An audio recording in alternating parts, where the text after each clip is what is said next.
थी ये 16,000 कन्या। तो जब रामावतार हुआ और रामावतार में जब मां जानकी चली गई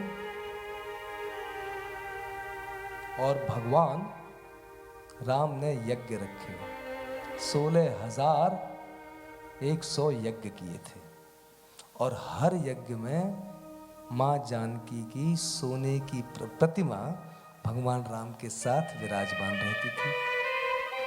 हर यज्ञ में नई प्रतिमा होती थी। एक रात्रि जब भगवान राम अपने शिविर में सो रहे थे तो उन्हें रोने की, क्रदन करने की आवाज सुनाई दी। अरे, राम राज्य में कोई रो रहा है, ये तो बड़ा अपशकुन है, ऐसा क्या हुआ? भगवान जब ढूंढते हुए गए हैं तो देखा एक कक्ष में से रोने की आवाज आ रही है। उस कक्ष के अंदर जब प्रवेश किया तो क्या देखते हैं कि वो 16,000 प्रतिमाएं रो रही थी स्वर्ण की। तुम रोती हो? स्वर्ण की प्रतिमाएं, तुम कैसे रो रही हो और क्यों रो रही हो?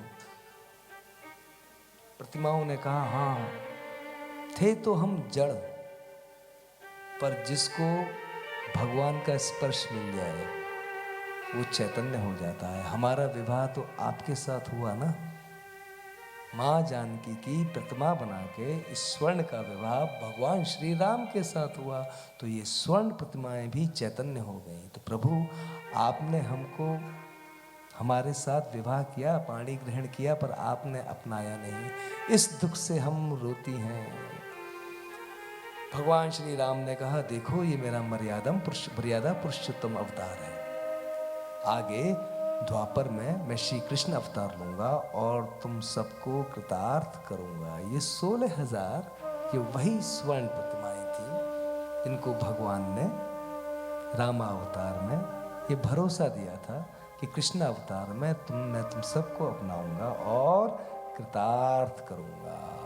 तो ऐसे भगवान का 16,108 विवाह हुए। बड़ा अद्भुत वैभव है इस द्वारका नगरी में। सबके अलग अलग राजमहल हैं, सबके लिए अलग अलग सेवक हैं। ऐसी इस दुनिया की कोई भी वस्तु नहीं है जो वहां पर ना हो। बड़े प्रेम आनंद से यहाँ की जनता, यहाँ के जीव, चारों वर्ण बड़ी व्यवस्था के साथ यहाँ पर रह रहे हैं। आनंद ही आनंद छाया हुआ।